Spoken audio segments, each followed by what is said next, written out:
Hello students. तो आज video बना रहे हैं ICSE 8 biology chapter 3 reproduction in animals part 2। और इस वीडियो का टॉपिक क्या है? सेक्सुअल रिप्रोडक्शन और साथ साथ फीमेल रिप्रोडक्टिव सिस्टम। ठीक है, हमने असेक्सुअल रिप्रोडक्शन के बारे में पहले बात किया। इस वीडियो में हम बात करेंगे sexual reproduction female reproductive system के बारे में। तो सेक्सुअल रिप्रोडक्शन होता क्या है? जैसे flowering plants, same same as a flowering plants, सारे जो मल्टी सेल्यूलर और हायर ऑर्गेनिजम्स है वो क्या करते हैं? सेक्सुअल रिप्रोडक्शन करते हैं। सेक्सुअल रिप्रोडक्शन में मेल और फीमेल दोनों ऑर्गेनिजम्स की ज़रूरत होती है। ठीक है, वहीं असेक्सुअल में क्या था? सिर्फ एक ऑर्गेनिज्म सारे प्रोड्यूस करता था, लेकिन सेक्सुअल रिप्रोडक्शन में मेल और फीमेल ऑर्गेनिज्म दोनों होने की ज़रूरत है। ठीक है, both the parents contribute one sex cell और गैमेट ईच। दोनों जो है मेल और फीमेल एक एक सेक्स सेल प्रोवाइड करते हैं ताकि उनके ऑफस्प्रिंग प्रोड्यूस हो सके। मेल क्या प्रोड्यूस करता है? मेल स्पर्म प्रोड्यूस करता है और फीमेल क्या प्रोड्यूस करता है? ओवा या फिर ओवम। जब वो स्पर्म ओवम के साथ फ्यूज होता है तो क्या बनता है? एक जाइगोट बनता है। जो जाइगोट बनता है वो फर्दर डेवलप होता है एक एम्ब्रियो में। ठीक है, अब वो एम्ब्रियो न्यूरिश होता है, सब कुछ होता है और क्या बन जाता है? एक न्यू ऑर्गेनिज्म बन जाता है। ठीक है, जान लिया सेक्सुअल रिप्रोडक्शन क्या होता है। आगे बढ़ते हैं। Sexual reproduction different different animals में डिफरेंट डिफरेंट वेज से होता है। अ, कुछ एनिमल्स जैसे कि बर्ड्स और रेप्टाइल्स में क्या होता है? वो अपने जो मदर है उसके बाहर बाहर एक हार्ड शेल्ड एग में वो डेवलप हो रहे होते हैं। और जब वो एग हैच हो जाता है कुछ कुछ दिनों के बाद या कुछ समय के बाद, तो जो यंग वन है वो उस एग से निकल बाहर आता है और एक ऑर्गेनिज्म पूरा एक जो है यंग वन वो पैदा होता है। वैसे ही फिश और एम्फीबियंस में क्या होता है? जो एम्ब्रॉय है वो डेवलप होता है इनसाइड द मदर्स बॉडी, लेकिन जो वो न्यूट्रिएंट्स लेता है वो कहाँ से लेता है? एक एग यॉक के अंदर। ठीक है, अब बर्ड्स और रेप्टाइल्स में क्या था? वो एक हार्ड शेल्ड के अंदर होता है और आउटसाइड द मदर्स बॉडी। वहीं फिश और एम्फीबियंस का क्या होता है? एग ही होता है लेकिन वो मदर्स बॉडी के अंदर होता है। वैसे ही हायर एनिमल्स या फिर ह्यूमन बींग्स में क्या होता है? एम्ब्रियो डेवलप करता है मदर्स बॉडी के अंदर ही, और अंदर ही सब डेवलप होता है, न्यूरिश होता है कुछ टाइम के लिए। और न्यूरिशमेंट कहाँ से आता है? एक अम्बिलिकल कॉर्ड से। ठीक है, ये थे 3 वेज। अब स्पर्म के बारे में थोड़ा सा जान लेते हैं। एक स्पर्म क्या है? एक मेल रिप्रोडक्टिव सेल है। सारे स्पर्म के एक हेड होता है, एक नेक होता है और उनके एक टेल होता है। वैसे ही ओवम का क्या होता है? एक ओवम सेल के अंदर एक न्यूक्लियस होता है। ठीक है, प्रोमिनेंट न्यूक्लियस होता है वही। Sexual reproduction in human being बड़े ही कॉम्प्लेक्स है और हाईली डेवलप एनिमल्स है। हाँ हम एनिमल ही है, लेकिन हाईली डेवलप एनिमल है। ठीक है, in human being the reproductive cells are produce in definite organs called gonads. Gonads के अंदर रिप्रोडक्टिव सेल्स होता है और गोनाड्स के भी अलग अलग नाम है। आदमियों में उस ऑर्गन को क्या कहते हैं? टेस्टिस, जो क्या प्रोड्यूस करता है? स्पर्म। वही फीमेल क्या होता है? फीमेल का ऑर्गन का नाम क्या होता है? ओवरीज, और वो क्या प्रोड्यूस करते हैं? ओवा। ठीक है, the reproduction system develops under the influence of certain chemicals called sex hormones. एक हॉर्मोन्स भी होता है जिसके वजह से आपको प्यूबर्टी आता है या फिर जिसकी वजह से आपके फिजिकल चेंजेस नज़र में आते हैं, उन्हें कहते हैं हॉर्मोन्स, जो आपके अंदर होते हैं। ठीक है, अब ओवरी कौन कौन से हॉर्मोन्स प्रोड्यूस करता है? एस्ट्रोजन और क्या करता है? प्रोजेस्टेरॉन। वहीं मेल का जो वो कौन सा हार्मोन प्रोड्यूस करता है? वो होता है टेस्टोस्टेरोन। ये अब फीमेल रिप्रोडक्टिव सिस्टम के कुछ पार्ट्स हम जान लेते हैं। आप ये जो डायग्राम है आपके राइट हैंड साइड में, उसको फॉलो अप करते रहिएगा। ओवरीज, ठीक है, ओवरीज दो दो होते हैं और वो वाइटिश कलर्ड में होते हैं।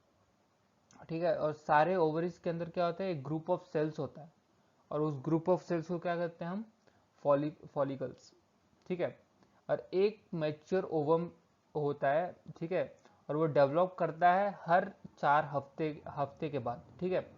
एक ओवम एग, जो मैच्योर ओवम एग होता है, वो कितने पीरियड के बाद, 4 वीक्स के पीरियड के बाद अल्टरनेटिवली उस फोकल्स, इन दिस फोकल्स वो डेवलप हो रहा होता है, ठीक है। अब ओविडक्ट देखिए, ओविडक्ट आपको दिख रहा होगा, एक फनल शेप की तरह है।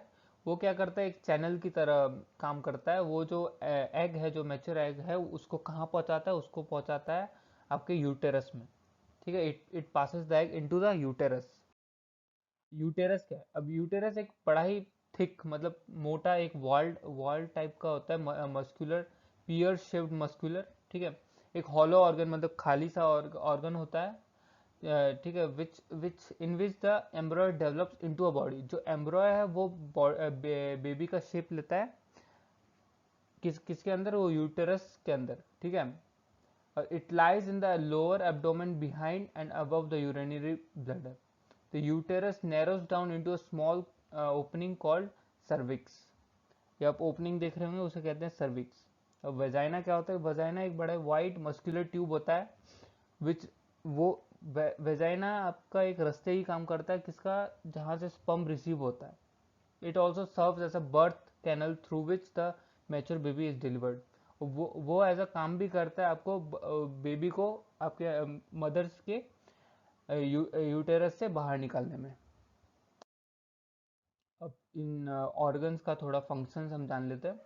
ओवरी, ओवरी क्या करता है, एग्स प्रोड्यूस करता है, और साथ ही साथ 2 हार्मोन्स प्रोड्यूस करता है, वो है ऑस्ट्रोजन एंड प्रोजेस्टेरॉन। और दोनों जो हार्मोन्स है वो किसके रिस्पॉन्सिबल है, जो आपके बॉडी के चेंजेस होते हैं ड्यूरिंग द प्यूबर्टी, ठीक है। ओविडक्ट क्या है, ओविडक्ट आपने उस टाइम देखा, it is a tube that serve as a pathway for an egg from the ovary to the uterus. Uterus serves as a room, काम करता है, जहाँ पे आपका एम्ब्रियो डेवलप करता है, बेबी बनता है। Service is the lower part of the uterus open outside through the vagina.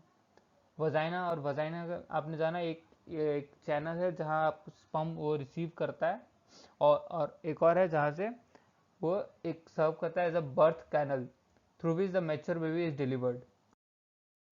Ovulation and menstruation.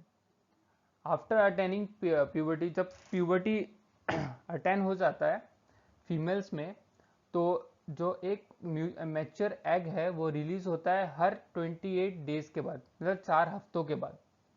और उसी उसी पीरियड को हम क्या कहते हैं, ओव्यूलेशन, या फिर 28 डेज साइकिल को हम क्या कहते हैं, मेंस्ट्रुअल साइकिल।